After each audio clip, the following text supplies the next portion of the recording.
whatever. First time that Paul and I have ever thrown a conference. So if it sucks, we can use that as an excuse. Yeah, if it sucks, if it sucks, it's Mike Perez's fault. Yes. I want to welcome everybody here. Thanks for coming. Today is going to be the first day. We're going to be going from 12 to 5 today with 5, 6 speakers, however many we're going to get like that. And then after 5 o'clock tonight is, what are we doing tonight? Cigar event tonight. It starts at 7:30-ish. If you need transportation from here or directions or anything, come find one of the volunteers. We're wearing the white shirts. Not all of them are covered in coffee and beer. That's just me. By the end of the night they will be. Yeah. So we're ready to get started. And the other things to look for, volunteers are wearing the yellow lanyards. So that's, if you see somebody wearing one of those. The only other thing is we want to ask BsidesRI to come on up. Jack Templin. Thank you. Hey, I just wanted to welcome everybody here. And we are thrilled that Rhode Island has its own B-Sides now, and we're even more thrilled to be hosting a day of it. Real quick, where you are right now is BsidesRI. We're a startup accelerator. Twice a year, we take 12 to 15 very early stage startups and give them a little bit of money and a lot of mentorship for 3 months. We're between periods right now. We actually just closed applications. But I'm pretty confident that if anyone here has a security or privacy company that they want to talk to us about, that we would make an exception. Again, I just want to thank you guys for being here today. Thank you. As you guys know, that these conferences can't happen without the sponsors, so we definitely thank all of our sponsors, including BsidesRI today. Let's get on with it. All right, so our first speaker. Yeah, I'll get on with it. Our first speaker is Charlie Eriksen, all the way from Iceland. Came all the way from Iceland just for this. Woo! So I don't want to hear any complaints about travel or anything. Charlie is a security analyst at CCP Games in Reykjavik, Iceland. He specializes in white box application reviews, mostly for web applications. He has a background in quality assurance, which eventually led him to focusing on the security aspect of quality. In spare time, he likes to poke fun at WordPress plugins. Thank you, everyone. So just before I get started, hey, if I start being too quiet, just yell at me, throw a shoe at me, whatever. And I just want to find out. We have a microphone for you. Oh, really? Yeah. Wow. Serious business. Better? There you go. There we go. Go ahead, Charlie. All right, so everybody can hear me now? Yeah. Excellent. All right, so just before I start, I want to figure out how many in the room right now do some sort of application security, just by show of hands. All right, and how many have sort of dabbled in it and would like to find vulnerabilities in random code? Excellent. All right, so as Katrin said, I'm from Iceland, Reykjavik, Iceland, small city on the coast of Iceland. And I live in this city. If you ever go to Iceland, there's a very important thing to know, and that is the Green Line. The Green Line is downtown Reykjavik in its full extent, and this will find all the bars. So if you go down that street, you'll be excellent. Yellow arrow, no, orange arrow. That's where I work. And this is what I work on, and there's actually more to it than this. We just launched our other game, but I work on a game called EVE Online. It's a 10-year-old game, which proves itself to be a nice challenge because it's such a old piece of wonderful magic. In my spare time, I like to hunt bugs, and this is how I see myself a lot of times looking at especially WordPress plugins. There's really no winning against these monsters, so that's what I like to do. So for today, the presentation I put together is basically about the sort of the process and the technique that I've been using for this sort of project I've been doing for about the last year. And there's 5 wonderful steps that you go through, and then there's a bunch of auxiliary stuff that's kind of interesting, so we're going to go through that as well. The goal with what I've been doing and this presentation is really to take a large amount of code, because that exists all over the place, and then find as many vulnerabilities as you possibly can, because there is an endless supply of them. And you want to spend the minimum amount of time you have to find each one of them, because you don't have endless amounts of time. So that's the goal. And the way it really came about is that I was trying to figure out what am I going to spend my time doing to learn all of this stuff. And at the time, Google Code Search was just about to shut down. And all of these people have been going, oh, we can find, bunch of vulnerabilities by just putting in regex queries into Google Search and find SQL injection, all these things.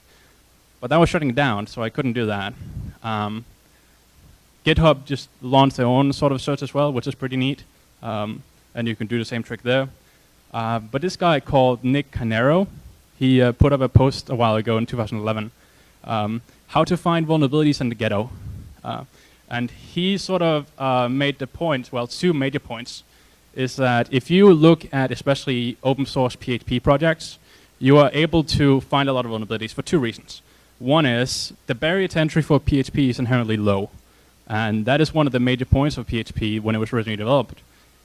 It was basically made for newbie to mediocre programmers, and that's a rough way of putting it, to be able to code something easily, sort of in a prototype manner. And then when you have open source projects in a lot of cases, especially if it's like one or two people, there's a very small amount of oversight over the code. There's not good quality assurance practices in place. So he thinks you can find a lot of vulnerabilities looking through that code, and that's what I set out to do. Now, throughout the presentation, I'm going to be having two kinds of slides. One is the white ones, like this, and the other one is the dark one, where it's really two parallel presentations. The white one is really the theory behind what I've been doing, and then the black ones are the actual results and the application of this technique as to how it relates to WordPress and the work I'm doing there. So look out for that. Anyway, the problem that this technique is really trying to solve is manifold, but one is that you have a lot of code out there. If you join a new company, especially one that hasn't necessarily been doing application security or had a security program in place before, you have large code bases and they're not going to be secure in any way. And if you want to try and actually review those in any sort of depth, it's not going to be possible. So you're going to have to find a way to cover the most ground in the least amount of time. And you have to consider what is the cost of each vulnerability you find, because you have a limited amount of time and you're not going to have any budget. You're going to have other priorities for doing things. And then what are the higher risk vulnerabilities that you can find and eliminate from your code base? And it's really about making sure that you get the higher level of improved security that you can out of the time you're able to put into it. So that's what this tries to solve. And going into this, you have to sort of think about what are the items that you're going to try and solve. And when it comes to vulnerabilities, I think you can classify them into two kinds. One is systematic vulnerabilities, which are things like SQL injection and cross-site scripting, where not only can code review and manual and automatic review catch these things, but in a lot of cases you're going to have framework level support for actually dealing with this.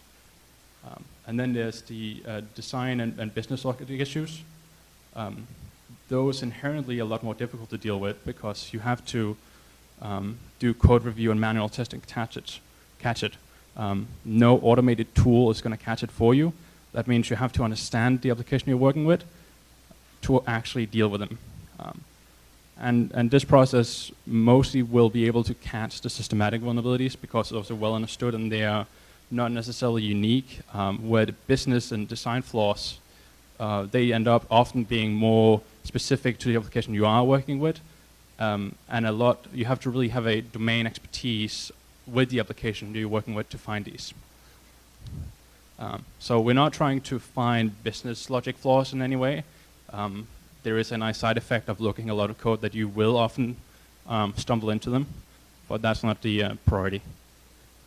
And it's also not to be able to get a list of all the vulnerabilities necessarily in a nice formatted document.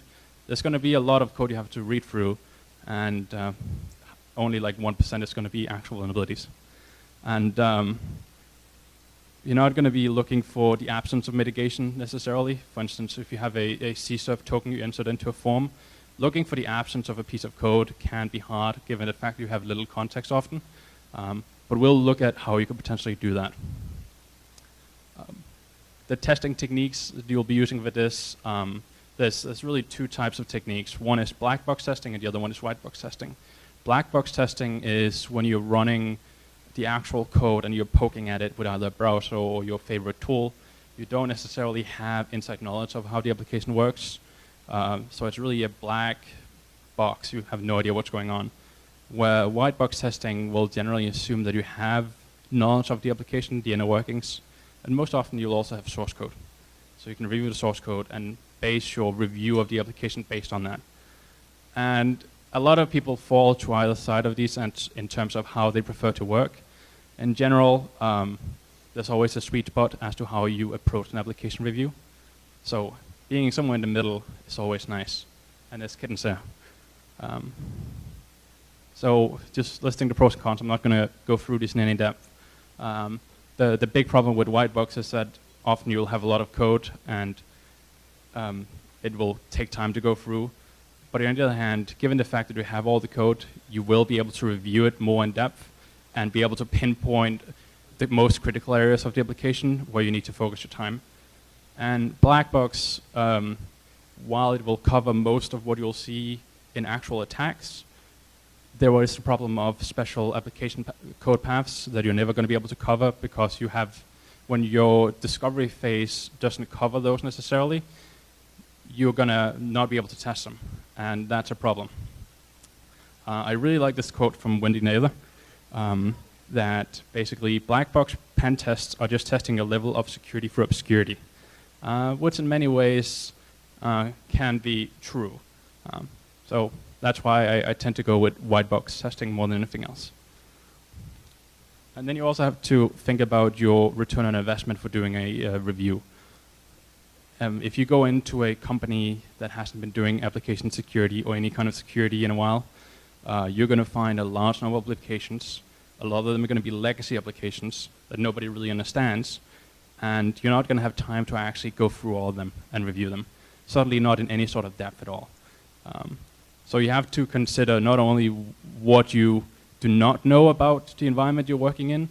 So if you do not know the full extent of the applications a company deploys, you don't know where to look for the risks and what you don't know, you're not aware of.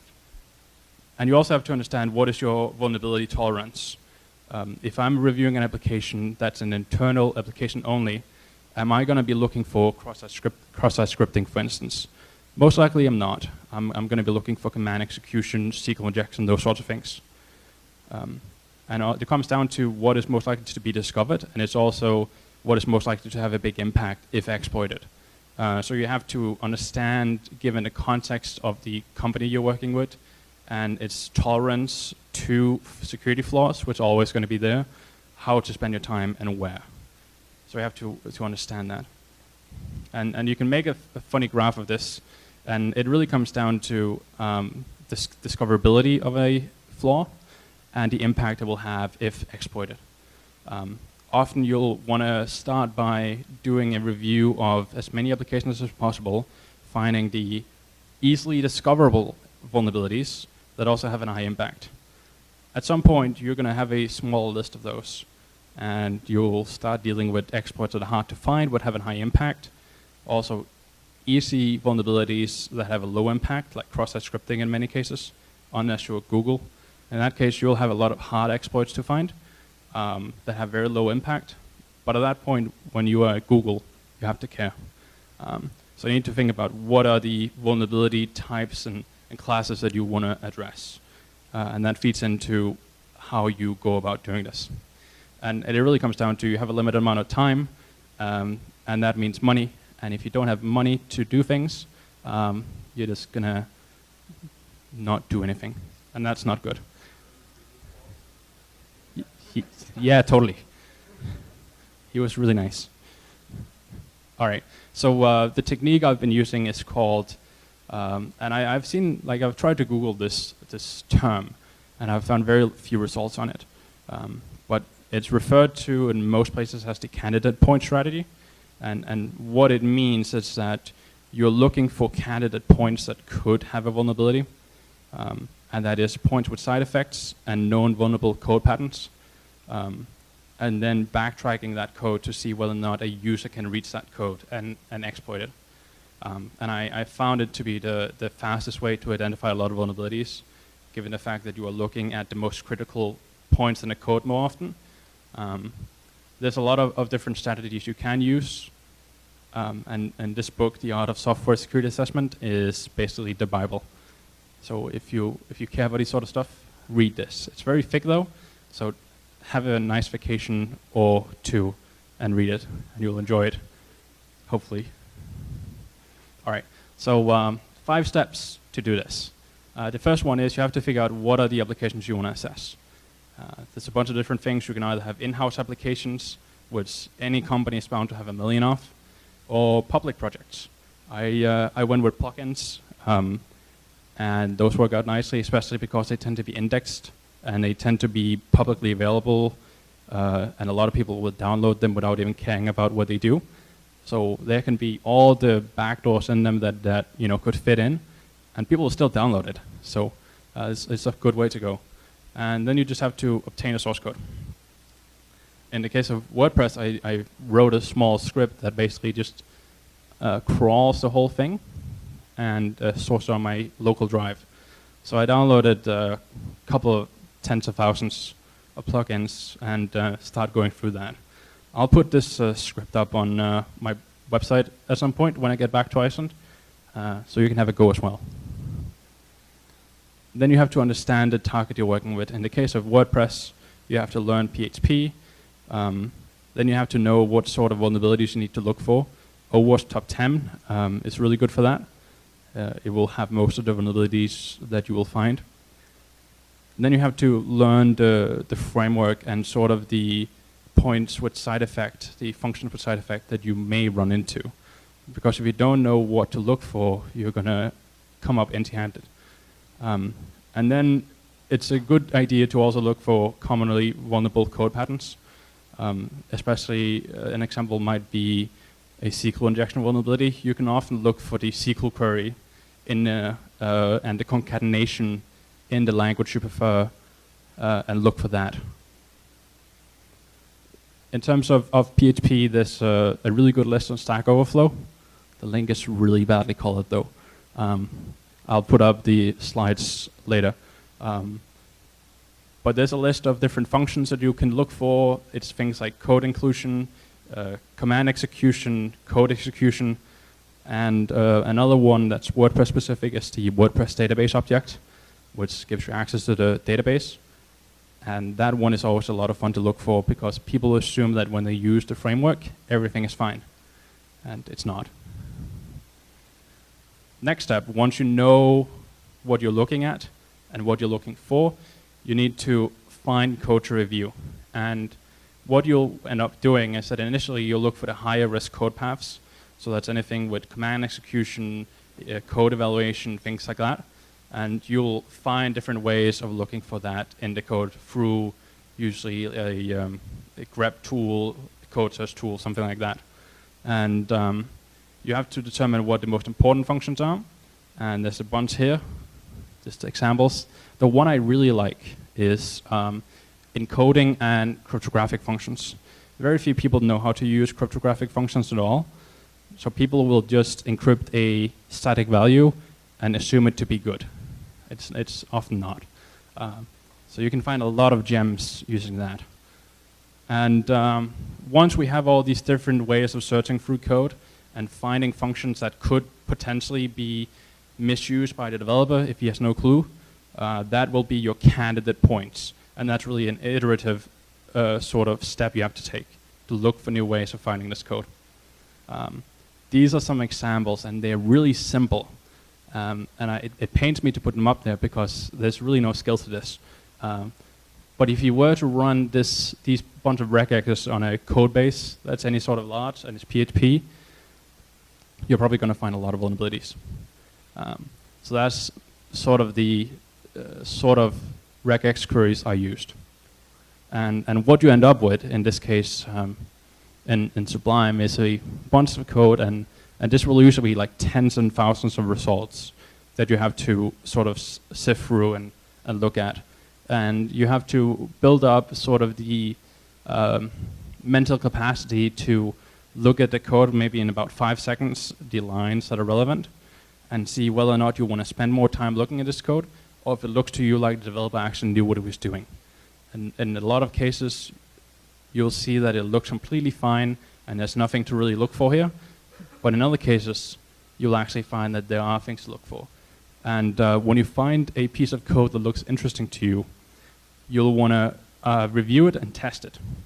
That means when you have a piece of code, you need to read more of the code that is sort of adjacent to it.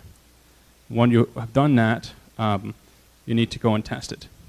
And usually when you do this, any sort of vulnerabilities that are easily discoverable will pop up at you really quickly. As you start reviewing more and you have fixed more things, it's going to be harder. But when you see them at a glance, you'll want to test it. So I have this screenshot again, and in one of the cases, one of the files that popped up on me is this one. And at a first glance, it might look exploitable because it always uses the get parameter. But when you actually look at it, it's not necessarily exploitable. For details, I'm not going to go into. But you're going to look at a lot of code like this and try and evaluate at a very quick glance whether or not this is something you want to spend more time on. I have a bunch of examples for vulnerabilities that you can find in example WordPress code. I don't know whether or not it's easy for you guys to see this on the screen, read it. But can anybody see what the vulnerability is here?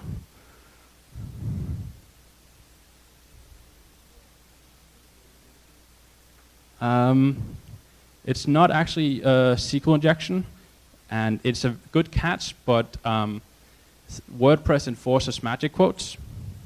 Magic quotes in PHP escapes any character that could be exploited into a SQL query, so you can't actually escape out of the quote, unfortunately.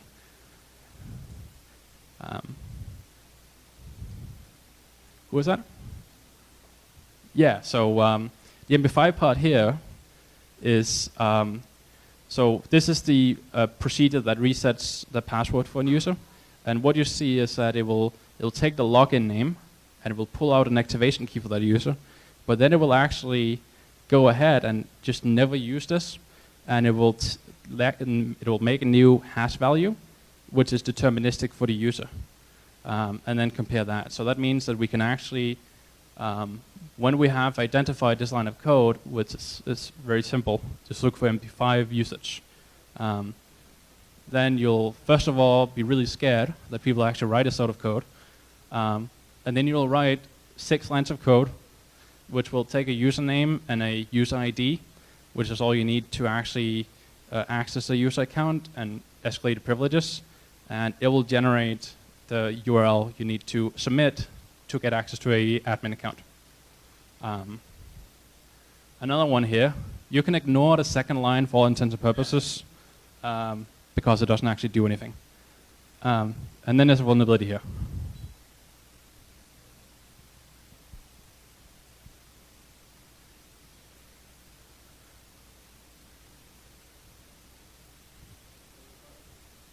Sorry?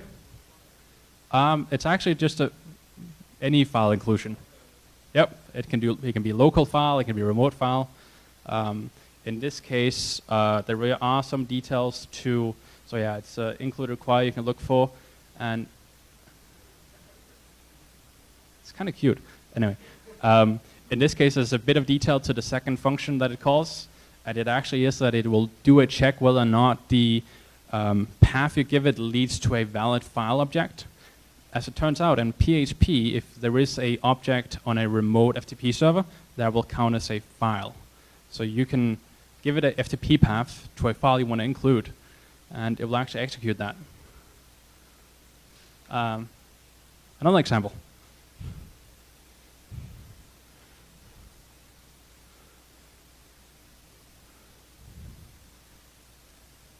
Any ideas?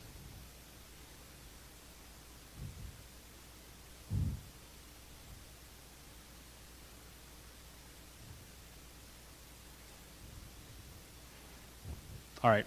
All right. It's a SQL injection, and so if you look at it, you can see that it's basically just concatenating a user-defined variable down at the end, and you can effectively, without any sort of messing around, just put in more SQL queries, and you can fetch data out of the database. How am I doing at time? Yeah, I'm good. All right, another funny one. This one is slightly more complicated. I'll give you a hint. It has to do with file disclosure. And especially take note of the fact that there's two different query string variables it takes in, but notice how it actually uses those in the end.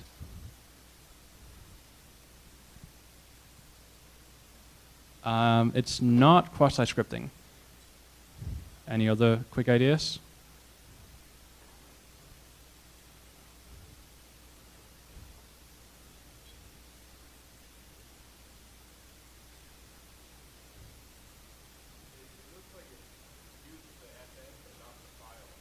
We have a winner. Paul over here. Yes. So actually what happens is that, and yeah, this is the way, so file get contents will pull any file of a path, and you can, in that case, then output it. Anyway. So the interesting thing to note about this one is that there was, as Paul said, there's two different variables it takes in. One is the FN, which is the file name, and then there's a file. They can be completely separate. So in this case, what it was looking for was a PDF file in the FN file variable. And then once it validated it as a PDF file, meaning you can't exploit it necessarily, it will go ahead and it will use the file path to actually take a file. Now in this case, I can put in just a random file name variable, and then I can provide a path to the WordPress config, and I'm going to get that output to me. So that's a funny one. Anyway, once you have found a bunch of different interesting code paths, and you have found a bunch of vulnerabilities, you might have a bunch of different vulnerabilities, but what's next? It's great to kill bugs, but end of the day, you have to prove and you have to improve your capabilities as far as securing an enterprise or a project. And you have to then take into consideration, based on the vulnerabilities you've found, what is the risk of these? Is it maybe a legacy application that is so buggy that it's actually a big risk to a company to run it? Then you also have to figure out if it is more recent code, is there a reason why these vulnerabilities have been introduced? Is there something I can do with the development team to assure that they don't introduce these sort of risks into the code base again? And then is it likely there will be more of these vulnerabilities that you haven't found? And if you think there might be more of these, find out how to find them. It often comes down to a bit of clever trickery with regex to find all of these spots. And then find out if there's a way of mitigating these vulnerabilities on a framework level or throughout the whole application at once. Because the more time you spend looking for these vulnerabilities, you're wasting time if you could mitigate them overall on a more simple level. And then you need to figure out how are you going to improve your the time it takes for you to find a vulnerability. And it also comes down to, are you close to the risk tolerance of the application that you're looking at? Because if you're spending time on an application where you think the risk of running it is lower than the amount of time I'm spending on it, and thus money, you probably want to move out into another application and start looking at that, because it's going to be more risky to your company. And you also have to figure out, is there any unknowns in the application that I need to look at? And whether or not there's other areas of it that you might want to look at. And if at some point you think you have found all the most, the more discoverable and high impact bugs, maybe it's time to move on. So in this case, with the WordPress plugins, I found all of the vulnerabilities that I'm going to be, that I showed you just previously, and all the ones I'm going to be mentioning here. I found this using this methodology. I submitted them to a vulnerability program run by Secunia. They have a vulnerability program, and what happens is that you submit it to them, and they coordinate disclosure with the vendor, and then they thank you, and they put your name on the site, which is nice. And then the data I'm going to be showing you was based on the data they have on their site. However, the download numbers I pulled manually. I found vulnerabilities in 24 plugins. Collecting all of the download numbers together, you get about 2 million downloads. And in all, between the 24 plugins, there were 66 vulnerabilities. These are all the plugins and the amount of downloads they have. Often what you see is that the higher download plugins tends to be more secure. That's not always true though. There is a company that tends to buy a lot of WordPress vulnerabilities. So the sort of the amount of vulnerabilities in higher download plugins tends to be lower. But you can still find them, definitely. Like the bottom one, that one was really neat and actually not that easy to discover. So in terms of the vulnerabilities, you have a lot of SQL injection, unfortunately, even if WordPress does offer ways of mitigating that on a framework level. I was quite surprised to find so many file inclusion vulnerabilities in the dataset. Turns out they are common after all. Security bypass is an interesting one because they tend to be sort of logic flaws more than anything else. So business logic flaws, things like that, or even information disclosure, which is always funny ones. And it really comes down to when finding security bypasses, you're not actually looking for them, but you stumble into them randomly, which is a bit sad. And cross-site scripting, I didn't actually look for them necessarily, but you'll still run into them all the time. In terms of the time to patch, you have really two different classes of vendors. There's the ones that actually care, and then there's the ones where they don't care until Secunia or whoever is coordinating the disclosure will tell them to hurry up. The interesting thing is that 6 of the advisories that was published did not have a patch at the time, and it took about a month for a vulnerability from it being found to it being disclosed. It was about a month. So some of the so the project that I've been doing, there's a couple of challenges that I sort of took on afterwards. And one is, as we discussed, how do you find the absence of a mitigation? In a lot of cases, for instance, with cross-site request forgery, when it comes to WordPress, you have to explicitly turn that mitigation on, and it has to be done on every single form. How do you find the absence of that? Is what I was kind of thinking about. And some frameworks are secure by default, which is nice, but you can't expect that out of a lot of frameworks. So I actually wrote a small script that took all the code bases I had, and it looked at every single project and whether or not in any file in that project it had any of the functions that actually either implicitly or explicitly will include a CSRF token. And the interesting result was that there's a lot of plugins that don't, and that leads to vulnerabilities. So I found over 2 weeks or so, I found 30 plugins with a total of 14 million downloads that were vulnerable to cross-site request forgery in a way that could either escalate privileges or do a persistent cross-site scripting attack. And you'll see that they have a lot of downloads, each one of them. I set myself a lower limit of 100,000 downloads. Otherwise, I would be spending years on this. And it was interesting to see that the average plugin that had this vulnerability was about 500,000, which tells me that it's generally not something that developers consider when they develop the application. Another one is finding vulnerabilities at a faster rate than doing manual audits. It would be interesting to have a process where you have the constant stream of code from a source code repository and then run different regexes on it in real time as they get checked in, and then get alerts based on that. There's a couple of different ways of achieving that.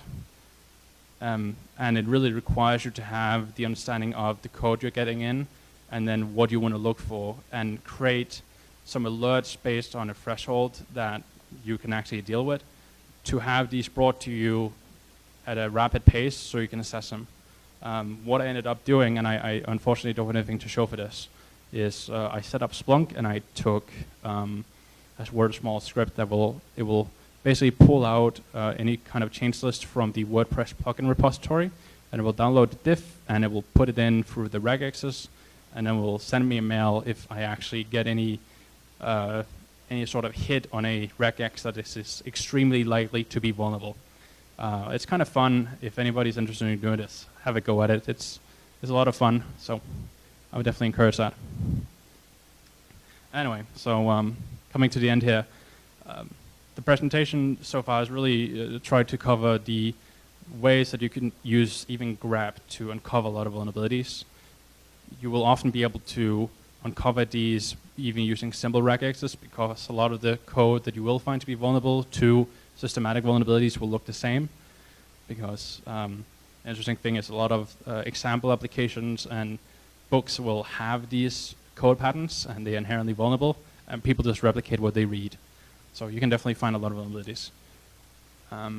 And it really comes down to reviewing the most critical code paths for things you know to be potentially vulnerable, and then go over it at a rapid pace and find as many as you can.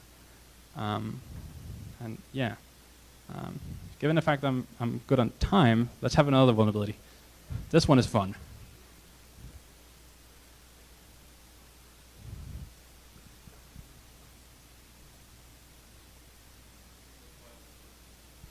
Who's that at? Excellent. Yes, this is a remote file inclusion. And what happens here is that you have an array of default values that is eventually used to be included, and then you merge the post array with the default array, and you end up getting the absolute path to be included. And you can absolutely get a remote file inclusion. And this is one of those functions you don't really think about actually looking for, but are definitely interesting to look for because they will often be used in very terrible ways. And yeah. All right. Any questions?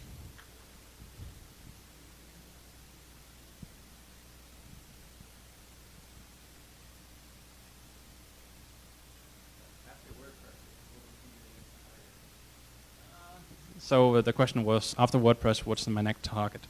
I had a couple of different things I've had a small stab at. One is collecting a lot of APK files from Android stores and unpacking those and looking through that code. And the other one is things like Joomla and Drupal. What I generally found with, I think it was Joomla, the framework actually enforces good coding practices in general. Where with WordPress, it tends to try and really focus on compatibility with old versions. Drupal and Joomla really enforce the framework mitigations that it offers, and is not afraid of actually dropping support for insecure ways of doing things.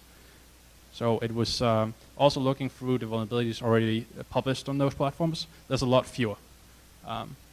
The Android thing, it's an interesting challenge to look at because you can still get a lot of APKs. I think I have like a folder of a few gigs.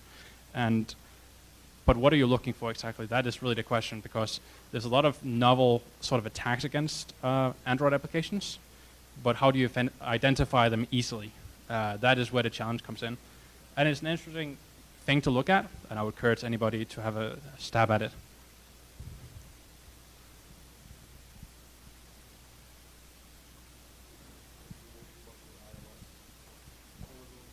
So the question was iOS vulnerabilities, and if I've been working with them. And no, I looked at it, and as far as I can tell, actually getting the binaries out of the iOS files takes a lot of tampering with a actual running phone, and getting it out of memory, which is too much work. So I haven't looked at that.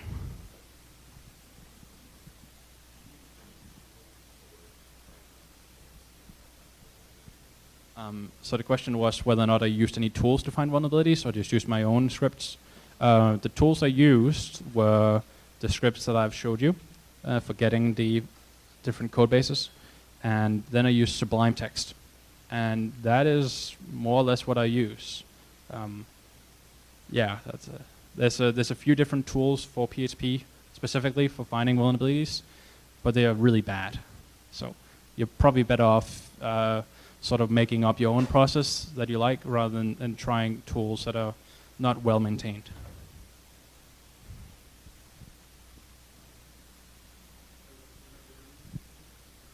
Sorry? So all the scripts you just saw, I will be releasing. I managed to lock myself out of a remote desktop at home, so I'm unable to fetch the files right now. I was going to put them up this morning, but I'll put it up next week, and a presentation.